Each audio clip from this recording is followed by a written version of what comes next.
Support for The Bittersweet Life comes from our listeners. This week, I want to thank Michelle and Sonali for supporting the show through Patreon. For as little as $5, $10, or $20 a month, you can express your love for this program and help us pay the monthly bills. Bills we pay to keep this show online, in the world, and coming to you every week. Not only that, you get 2 exclusive bonus episodes of the show every month. I also want to thank our donors through PayPal. Thank you, Andrea, for your recent donation. And our deepest thanks also to Valerie, Terry, John, Heather, Ed, Scott, and Ginny for supporting us every single month for years. We wouldn't have made it this far without you.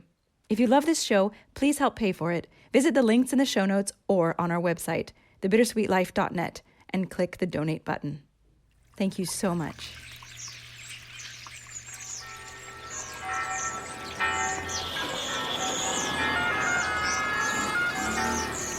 Welcome to Rome. This is The Bittersweet Life with Katie Sewell and Tiffany Parks. Hello and welcome to The Bittersweet Life. I'm Tiffany Parks. Katie is away this week, but we are joined by Asia Dawn Simonelli. Hello. Who is an expat, an American expat living here in Rome, but she's got an incredible story, and I'm really excited to get into it with her to talk not just about her story and her past and her path, but also the way that she is helping women to become empowered, and I just find that really exciting. So I'm so excited to talk with you. Yay, thanks for having me. I can't wait to chat. So you are a writer, a coach, a speaker, a world traveler, and an expat. Did I miss anything? Ooh, I feel like that's a pretty good summary of what I do and who I am. But yes, I have a passion for international travel. And while I was traveling, I came up with the idea to launch my own coaching business for single women. So, okay, before we get into that, I want to ask you if you'll share with us the story of, how you came to become a relationship coach. And I personally read about this story in Huffington Post because you have an article that went viral, but it's from a few years ago. So if you can sort of describe a little bit of your path that you talk about in that article and also what you've been up to since then. Okay, yes. So I did write that article. So we'll just give the title. After my divorce at 32, I left the country and never came back. I can see why that is an article that would go viral. Like, I can see why people would click on that. Props to my editor. She did an amazing job with that title. But yes, so I, like the story said, so I was in San Diego. I had been in a relationship for 8 years before he proposed. So like all of my 20s, we were together. We were living together, basically like acting like we were married, but we weren't. We got married after 9 years. And then 2.5 months later, he told me we had made a mistake to get married. What was the first thing that went through your mind at that moment? Besides, I'm going to kill you. I was in so much shock. This makes no sense. I don't understand. This can't be.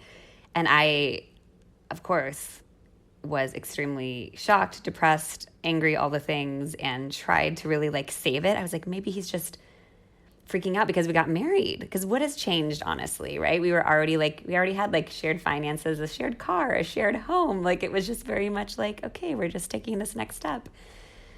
And I was just very scared, but I think I was also in denial for a while because I really wanted to save it because it was just such an abrupt thing. I can imagine. And it's such a short amount of time. I mean, to feel like, hey, you didn't even give it a chance. Yeah. And there's a lot that goes into this, and looking back at my younger self and the relationship I was in. And it's funny because no one said, oh my gosh, Asia, don't marry this guy. It was nothing my family and friends loved him. There were no red flags. No, but looking back now, I know listening to myself, and this is very important, why I do the work I do, that there were some red flags and there were some feelings and some things that I had suppressed. And I actually just didn't know I was with a narcissist, and I didn't really know what that meant or any of that. And then once I started therapy while I was going through my divorce, it all made so much sense. And I was able to really get through it and just make more sense of it all, versus trying to force something and change him as a person. Okay, that actually makes a lot of sense. Now, what I really want to get into is the travel and the move abroad that happened after. So I would love to hear if there was a moment where you were you know what? I'm changing the script. Because on this show, we talk a lot about changing the script, about letting go of the rope, about choosing a different path for yourself that's not the path that, your mother has planned for you, or that your friends are doing, your own path, your own particular, whatever it might be. It does not have to necessarily involve living abroad, but there are certain people who feel like they have a different path. And so I'd love to hear about your decision to move abroad or to go traveling, which is what you did first. When were you like, okay, I'm leaving my job, I'm going? Oh my gosh. Okay, this is so good. So while I was going through all this, it took months, the whole divorce process, are you in, are you out, all of that. I remember thinking, like, when we finally were like, okay, the paperwork was filed, I was like, why am I doing anything that doesn't make me happy? Why am I doing anything at all, whether it's work, anything in life that doesn't bring me joy? Because life is short, life is uncertain. Things can change in a moment. That was a thing. You think something's like certain, and then a flash second, it changes. So I had this thought, I was like, what makes me happy? What makes me happy? Because I wasn't feeling happy. Obviously, I was going through this divorce. And I was like, travel. Travel makes me so happy. I grew up traveling with my family all the time. I traveled with my job. I was very unhappy in my job at the time. I was in the corporate world. I was a brand manager at a cosmetics company. Which sounds like a big dream job for a lot of people, but if you weren't happy in it, you weren't happy in it. Exactly. It was. I got to go to New York Fashion Week, always had my nails done. I was like living the dream in some ways, and then in other ways, it was just a toxic environment. I didn't like what I was doing. I went to grad school, like exactly like you said. I followed this path. I was in this relationship. I got my master's. I had a great job. I was living by the beach. It all seemed really great. And then when this explosion kind of happened, it like brought everything to the surface. And I was like, I'm actually not happy in this job. I've been wanting to move abroad forever, but I haven't because I've wanted to stay here with him in this relationship. Now is the time to go abroad. So I decided about when I was going to put in my notice and how I was going to move back in with my parents at the age of 31, I think at the time, or 32, save up, and then I was going to travel. And what made you choose Latin America? I just have this passion for Latin cultures and languages, and I had studied Spanish in college. I was already using my Spanish in some ways and like other jobs I had. I just want to go somewhere where I can speak Spanish.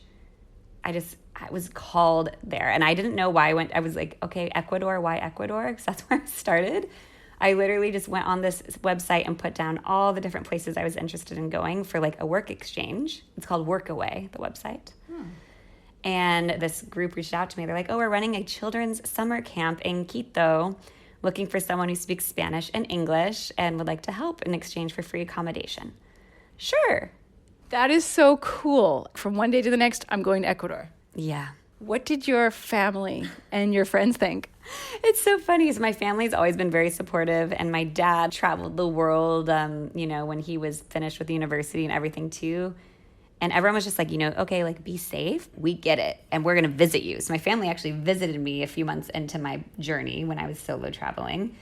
Some people that are more closed-minded or just like don't have the same vision of, solo travel and packing up and leaving, they just thought I was crazy. And they're like, you're basically going to get robbed, kidnapped, all the above. What are you doing? Why are you going to South America by yourself? Did you plan to stay in Ecuador, or did you hope to hop around? Did you have a plan in mind, or were you just going by the seat of your pants? I did not have a plan in mind. I was going like day by day, week by week. Like I just had that. I was like, starting here feels good. It's 3 weeks. I'll meet some cool people. And I did. I met this girl. And I was like, where are you going next? She was like, I'm going to Colombia. I was like, sounds good. And so we were just like traveling together, backpacking. And she really helped me learn how to be a strong, like female solo traveler who like lived off of $25 a day all in, and it was just incredible, like the friendships I made on that trip. And then we like eventually parted ways, and I kept going north, and she had to fly back to New Zealand. Did you work in all the places that you went, or were you sometimes just purely traveling? Ooh, I didn't work at all on this trip. So when I quit my corporate job, I saved up.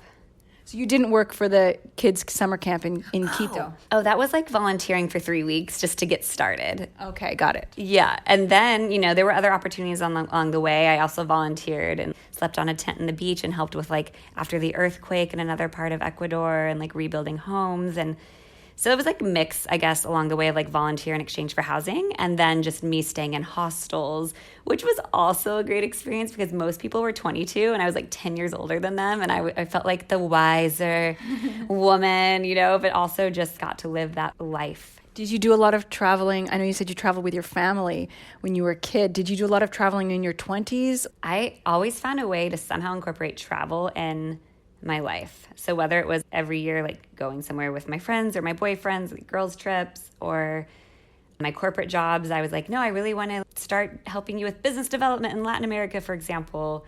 And I did an international MBA.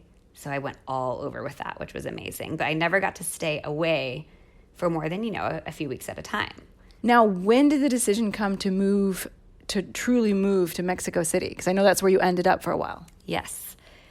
As I was traveling, I kept thinking, could I see myself here? Could I live here? Because I really wanted a change. I was like, I don't have to go back to San Diego. San Diego is amazing, but I don't have to go back. I can do whatever I want. I don't have a job. What do I want to do? I'm not sure, but where do I want to live? That was like my first thing. Like, where is home for me? And at first I fell in love with Colombia. I was there for 9 weeks. It's an amazing country.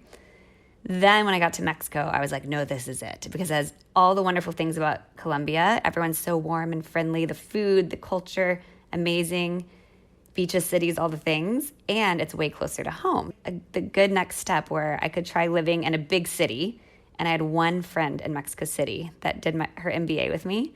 That's lucky. Yeah, and I said, where should I live? That's where I finished my 1-year backpacking solo trip, was in Mexico City, staying at her house for a couple weeks. And she goes, Asia, as like a young single entrepreneur, you want to be in Mexico City. Okay.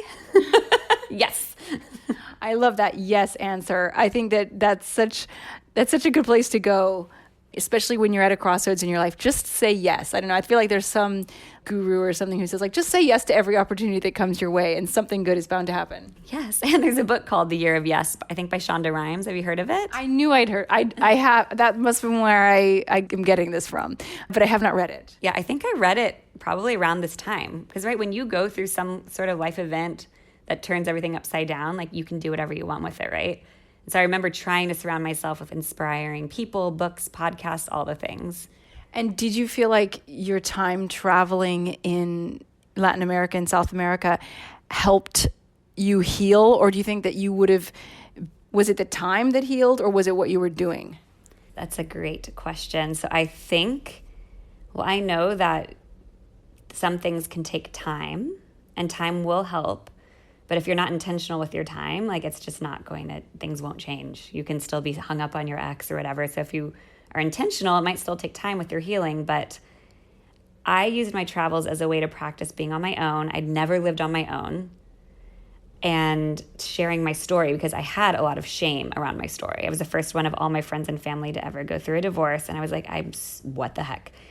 Like, seriously, like, what? And so I was with these, I'm going to call it like 20-something-year-olds who hadn't been married yet. And I slowly started to share my story. And I saw how much it was helping them, because they wanted to share their stories with me. And then they were like, oh my gosh, like, and look at you now, you're such a bad, like, whatever. And it made me feel so much better. Like, it was very healing to learn to, like, open up and share, and then be on my own and make my own decisions and just really live for me and not for someone else in their life and their dreams. That's wonderful. Is that where you first got the idea to maybe think about coaching? Yes, I remember it clearly. I was in Nicaragua and doing a 1-month like language intensive, staying with a host family, practicing Spanish. And one of my friends there, a new friend, also traveling, she said, hey, have you ever thought of becoming a life coach? And I said, no, I don't really know what that is. What do you know? And she's like, no, I think you'd be really, really good at it. And so then I just started doing some research, and I was like, oh my gosh, because all I want to do is help other women. That was the thing before too, like what I was doing before, like marketing, it was interesting, but I didn't feel like it was really helping people in the way that I really wanted to have an impact in helping specifically other women. And so that's when the seed was planted, and then I just took action from there. That's great. And I did read on your website that you have gone through certain training programs as well. You're not just pulling it out of your, Right. wherever. You actually have the foundation for this stuff. Yes, exactly. So when I went back, I started going with this group. Sorry, when you say I went back, what do you mean by that? Oh my gosh, good point. So I finished my trip in Mexico City, and then I flew back to San Diego. And that's when I spent a little bit of time figuring out my move and everything. And when I got my first life coaching certification, it was based out of LA.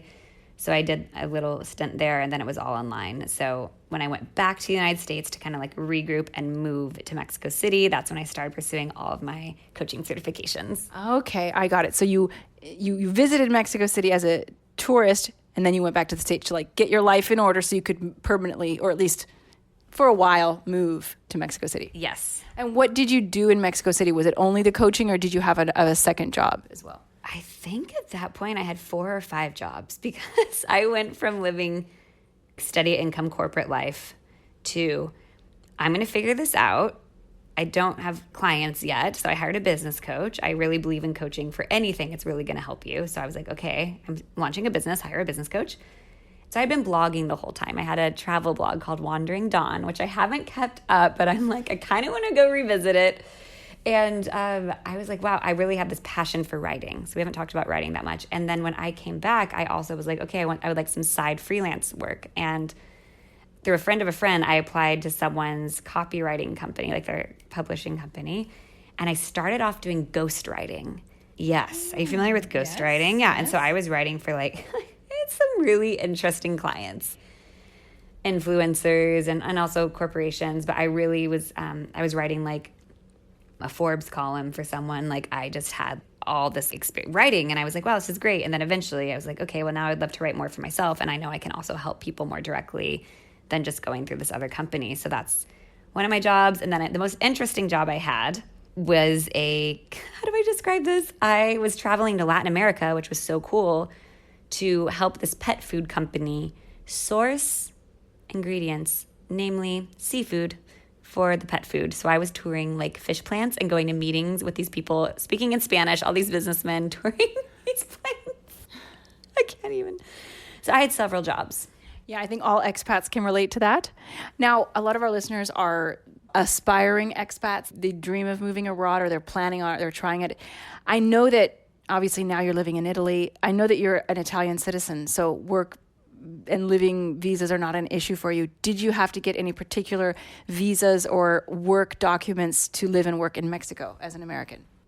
I'm pausing because I'm like, well, technically I was there as a tourist the entire time. So as an American, fun fact, we have the 6-month thing. So you can be there for up to 6 months, and then you have to leave, and then you can come back. And those who know me, I'm never in one place for more than 6 months. Like, so I was going to the U.S. or traveling around. And so every time I came back in, I would cross the border, and the only comment I got once was, wow, you really love Mexico, from someone at the border check.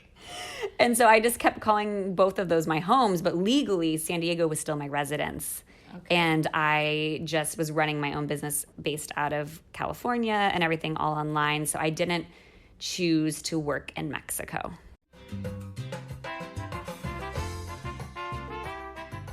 So now we're getting slowly caught up to the present. I met you a few months ago through a mutual friend. You live in Rome, but I mean, you live in Rome now. I don't know where. First of all, when did the decision to come to Italy come about? Did you leave Mexico indefinitely? Are you planning to go back there? What's going on in your life right now? And why did you come to Italy? Wow. Sorry, that's a big question. It's a fair question. So when I was in Mexico City, I had a lot of fun dating there, and I met an Italian, and we were together for a little over a year. Or right before I met him, I got my Italian citizenship, like through my family, and my Italian passport, and so I was really excited to use it. I kept thinking, oh, well, now I'll just go with my boyfriend. Things did not work out with said boyfriend, so I was like, well, I was cultivating this community of Italians in my life. I had Italian roommate, Italian boyfriend, all in Mexico City. I was like, well, naturally, the next step is Italy, because I'm in love with Italy. I've already had so much experience here in Mexico. So another thing, like, I hope this is inspiring to people. I was like, someone tagged me in a Facebook post. That's it. I'm in a Facebook group for like female digital nomads, and someone tagged me saying, Asia, this would be interesting for you. A Sicilian family posted, we're looking for a digital marketing expert who can help us, who speaks English and some Italian, which loosely I spoke some Italian. I was like, sure, that's me. Can help us turn our villa into a co-living space.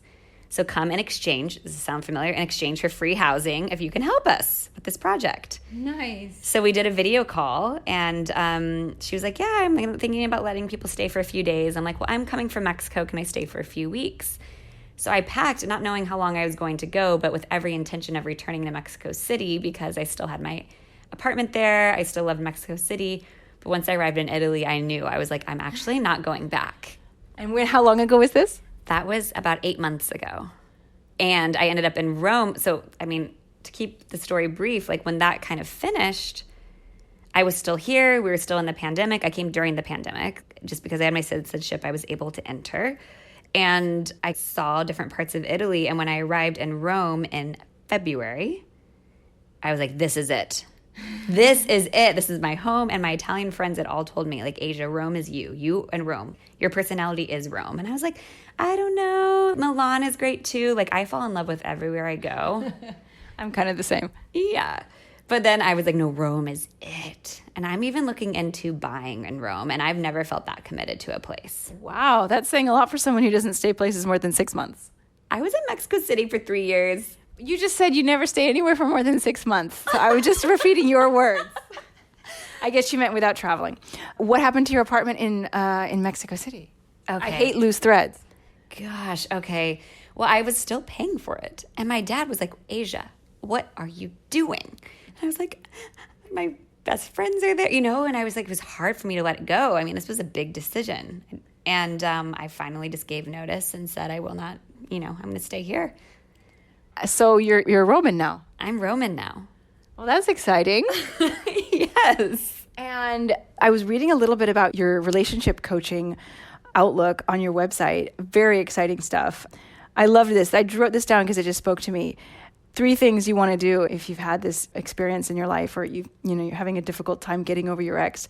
Break free from the past, create space for healthy love, and step into personal power. And I thought, that's so universal. Like, I think that could apply to so many different parts of your life, not only just leaving someone. Yes. Oh my gosh. So mindset is really everything. And if you think about it, like if you have anxiety, why are you anxious? You're probably worrying about something that happened in the past or about something that's going to happen in the future. And so like when I say break free from the past, there's so much you can do to like clear up your mindset around whatever has happened in your life, and reframing those beliefs and then like stepping into an empowering future that you get to create. So instead of like worrying about everything, like, am I going to meet someone or when's it going to happen? Or am I going to be able to make this move? You really get to take control of your thoughts because the whole dynamic is your thoughts create your feelings and your feelings create your actions and your actions create your results. It's as simple as that. So when you learn how to pick better thoughts for yourself and focus on those, you can, right, break free from your past and step into your personal power and just like create the future for yourself that you've always wanted. I love that. I love that kind of stuff. I'm all for that. And you also talked about living in alignment with your highest self. That's the goal, I think, for most humans. Like that's like the ideal that we could all be hoping and working towards. Yes, and I think it goes back to what I said when I was like, just as simple as what makes me happy. I was going through such a hard time. Wait a second. There's things that make me happy. What is it? And travel was what came to mind first. And I think anything that really lights you up in that way is in alignment with your higher self. You have different voices in your head. And if you hear something that's more fear-based and kind of like negative, that's not in alignment with your higher self. So I would just say, ask yourself every day, like, what do I want? What do I need? And get quiet and listen. I love that. One of the other things I read on your website was how important it is to get out of your comfort zone in order to heal and move forward. For somebody who maybe doesn't have the opportunity to go traveling for a year or to move abroad, maybe somebody who has kids or somebody who really just loves the job that they have and don't want to leave that, what could they do to step out of their comfort zone? First of all, why do you think that's so important, stepping out of your comfort zone to healing and moving forward? And what you could do that isn't maybe as dramatic as your path was? Yeah, everyone doesn't need to be that dramatic. I would say that healing is uncomfortable, first of all. It's uncomfortable. And so it's learning how to sit with that discomfort is part of the process. And so getting outside of your comfort zone and doing other activities, like it could be just honestly picking up a new skill. Maybe you're not able to go travel, but you really want to learn the language and you put yourself out there and you start going to language classes or language exchange. I think that's putting yourself out there because learning a language is quite different, down the road. So just allowing yourself to feel maybe like uncomfortable or embarrassed or whatever it is in whatever way that, like whatever comes through to you. So if we talk about travel, I would say like picking up a skill, like language, cooking, whatever, like learning a new cuisine, like that's like putting yourself out there, because the whole idea is like breaking the routine, because you can get caught up in routine and it's fine. Like routine creates stability, which is fantastic. But in order to like give yourself some more growth, what can you add to your routine, or what can you do to break away from your day to day?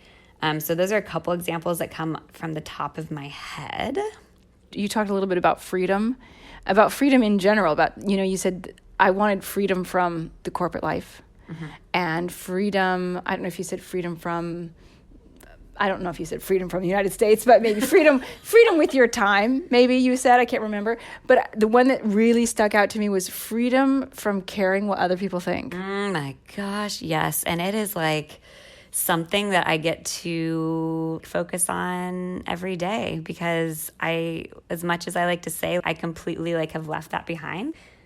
I mean, there's social media, there's society, there's just like everyone doing their own thing. And so what's the most important is to keep it in your own lane. Always bring it back to yourself. But yeah, like I still have my moments where I'm like, oh my gosh, what is this person thinking right now? But it doesn't matter. It honestly doesn't matter. And you will drive yourself crazy if you keep worrying about that. And then you're just pulling yourself away further from your truth. So bring it back to you. And yeah, freedom is definitely one of my top values in life in all areas. And so it really is. I've come to learn that even more this year. Katie, of course, my amazing co-host, she always says, I don't care what other people think of me, or she's learned not to care what other people think of her, because she's discovered that other people don't think of any... People just don't think of you. People think about themselves. Everybody's way too busy thinking about themselves to think about others. That's exactly it. People are more just caught up in their own lives. And what I will add to that is if someone has some sort of opinion on you, and I will say, the biggest practice was when my HuffPost article went viral 2 separate times. The first time I read the comments. Don't ever do that. Don't ever do that. I discovered internet trolls. And people were saying really mean things. And my dad's like, who are these people? Oh my gosh. And as I've evolved and learned over time, what people think of you has nothing to do with you. It has everything to do with them. Exactly. So. I say it to my 5-year-old all the time. Exactly. So it's a life lesson. And yeah, I love what Katie said. Everyone's concerned about themselves and their own lives. So don't worry. Yeah, exactly. It's like this. I got to add a little personal thing in here. A long time ago, there was a big rugby match here in Rome, and it was the Welsh playing the Italians. And whenever they come into town, it's this huge deal. And the city fills up with Welsh people, and they have their big dragon flags, and they sing in the streets, and they make a lot of noise. And I was at a pub with some friends during this time, and there was this huge table of Welsh people sitting right next to us. And this woman leans over to me. She says, first of all, my friends and I, we were all speaking English. She leans over and she says, what do you Italians think of us Welsh? And I said, I might have had a little to drink. I said, to be honest, we don't really think of you at all. Brava. That sounds mean. I don't mean to be mean to Welsh people. Welsh people are cool. But it's just, that's the truth. That's the truth, whatever it is. People are just probably not thinking about you as much as you think they are. It's so true. It's so true. It applies to everything. So where can our listeners find you if they want to just follow your amazing travels on social media, or if they want to get some relationship coaching or, investigate that, where can they find you? So my website is asiadawn.co, and it's DAWN. And my Instagram is where I put all the things at Asia Dawn. Okay, that is great. And we will make sure to put these links in our show notes as well. So thank you so much for being with us. Thank you. It was so fun. And this has been The Bittersweet Life. Join us again. Bye. Katie here. Before you go, I want to remind you that we would love to do a show about your unrealized dream fulfilled. What experience did you live that was amazing but unexpected? Or maybe you didn't know you would love something, but you did. Record your story in a voice memo and send it to us at bittersweetlifepodcast@gmail.com. If you're feeling shy, you can also write your story in an email as well. We want to hear from you. Write us or send a voice memo to bittersweetlifepodcast@gmail.com. And if you forget that address, you can always visit our website, thebittersweetlife.net, where, if you love the show, you can also click on the donation button. Don't be shy. We want to hear your story. Talk to you next week. Bye.